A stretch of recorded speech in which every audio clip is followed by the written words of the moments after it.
Hello there, this is Thersa Matsura, and you're listening to Uncanny Japan. Here it is, the end of 2023, and I'm feeling that reflective anticipation I think we all get around this time. Looking back at the past year and trying to digest it and make sense of it. But then at the same time, I'm feeling excited and hopeful about the coming one. This is the last show of Season 7, and for it, I'd like to take you up into the hills to my local temple, where I've spent every New Year's Eve for the past 25 years or more. This way, you too can experience the calming, meditative, and thoroughly spirit-cleansing vibes of Joya no Kane. You might have heard me talk about this tradition of ringing out the old year and ringing in the new one, but today I'll go into more detail about it. So close your eyes and dig these purifying, peaceful temple bell vibes. The ones you hear now were recorded on the binaural microphones this past New Year's Eve through to New Year's Day 2023. So don't worry, they still work. They haven't lost their magic. But we'll be going again in a couple days, so I'll put brand spanking new Joya no Kane Mojo up on Patreon soon. So let's grab our coats and our hats and walk up that hill. Would you like to explore the stranger, more obscure corners of Japanese culture? Dig a little deeper into superstitions, curious customs, and all those mysterious creatures that inhabit the land? If so, then this is the podcast for you. Uncanny Japan is where I, author Thersa Matsura, share all the fascinating tidbits I unearth while doing research for my writing. From the bizarre to the ghastly, and everything in between.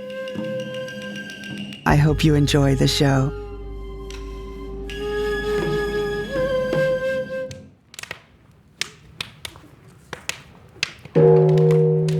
So let's start at the beginning.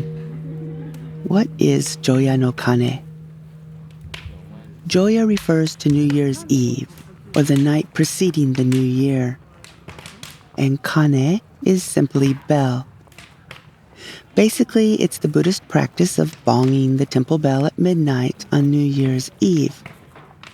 I just learned it's also done in some places in Korea too. But while in Japan it's rung 108 times, in Korea it's only struck 33 times. Before I get into the significance of the number 108, let's look into the origin of the tradition. During the Kamakura era, late 12th to early 14th centuries, temple bells were rung at dawn and dusk. By the Muromachi era, 14th to the 16th centuries, that grew into a ritual where the bell was rung during the transition from New Year's Eve to New Year's Day.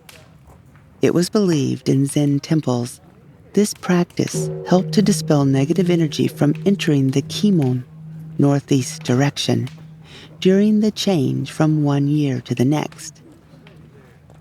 I talked about Kimon in episode 11 if you want to know more about that. But basically, it's the unlucky direction that Oni and other bad things can enter and wreak havoc. The point is to start ringing the bell before midnight and keep it going as the old year turns into the new one. If you want to visit a temple that does Joya no Kane, you should go a little before 12 on New Year's Eve, because that's when it'll start. But check to make sure, because first, not all temples perform Joya no Kane, and there are some that have begun to change this centuries-old practice. Due to complaints from nearby residents of the deep ringing in the middle of the night when they're trying to sleep, some places have had to suspend the ringing altogether, or move it to during the day on New Year's Eve, when everyone's awake, which kind of makes moot the whole protecting the changing of one year to the next bit. In 2021, Ryukokuji Temple in Namekawa City shifted the time of bell ringing to 2:30 p.m. They had good reason, though.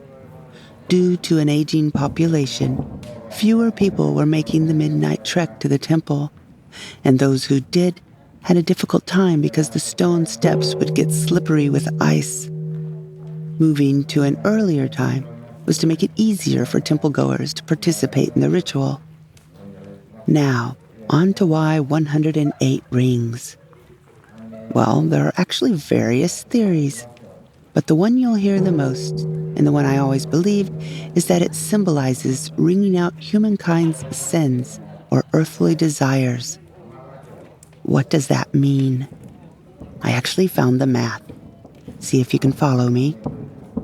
Each of the 6 senses, sight, hearing, smell, taste, touch, and mind, has 3 aspects: pleasant, unpleasant, and neutral, resulting in 18 categories.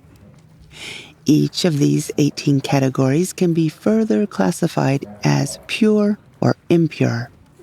That totals 36. These 36 categories are then assigned to past, present, and future lives, resulting in a total of 108, symbolizing the human earthly desires. There are other theories. Some think the bell is rung because if you add the 4-fold miseries, 36, with the 8-fold anxieties, 72, combined, you'll arrive at 108.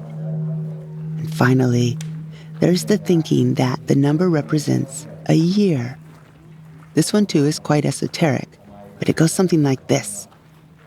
By adding the number of months, 12, to solar systems, 24, to micro-seasons, 72, the number is 108, thus symbolizing a full year. Voila! Remember, though, that some temples don't even count. Think how crappy you'd feel standing in line only to be person number 109.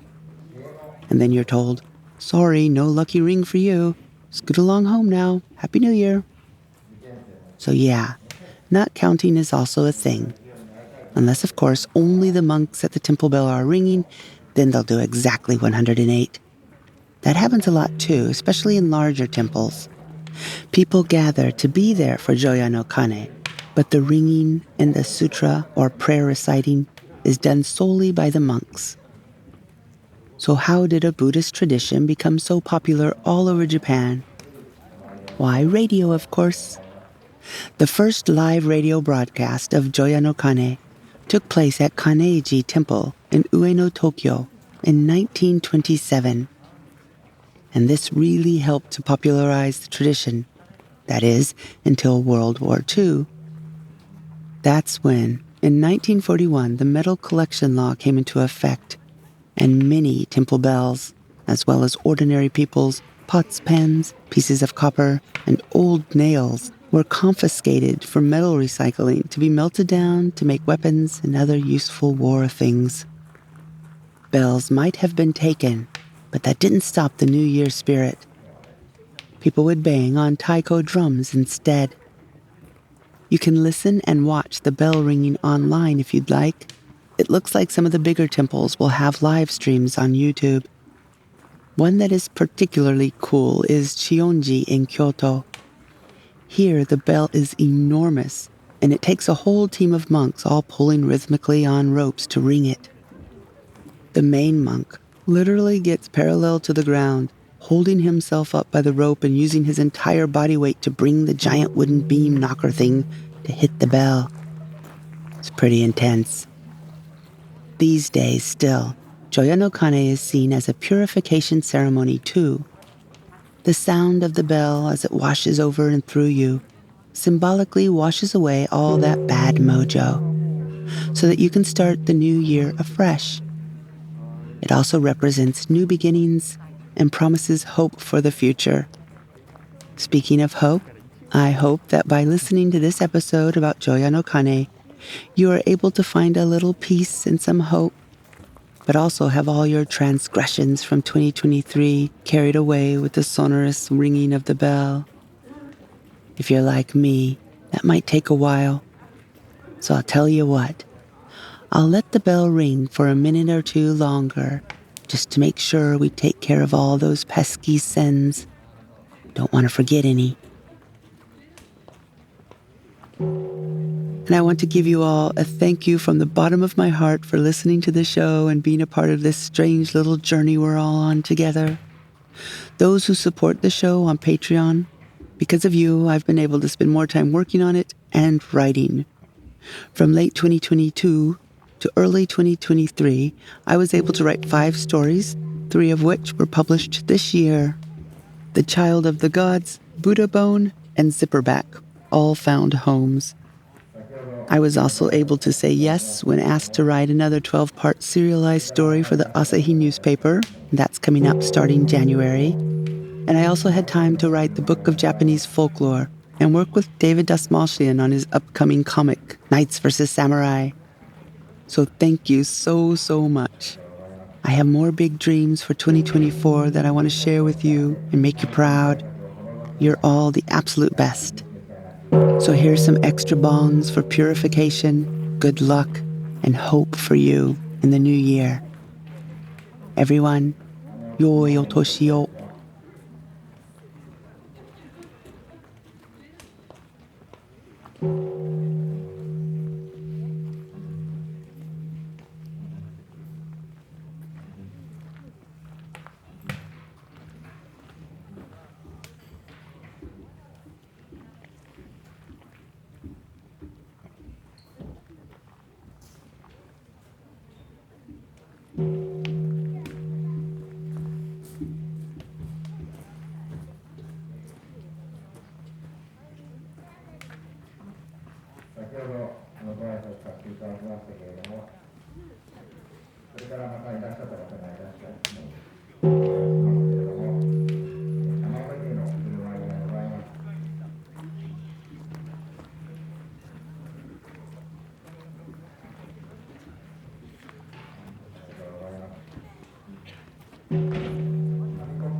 You've reached the end of the show, and I just want you to know how much we appreciate you listening and supporting us.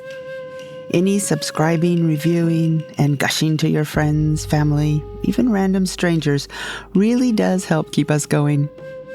If you have the means and you want to help a little more and get a little more, we are making extra content over on Patreon, all for only $5 a month. Or, if you like to read horror, you might be interested in my Bram Stoker-nominated short story collection, The Carp-Faced Boy and Other Tales. 本当にありがとうございます. Thank you again, and I'll talk to you real soon.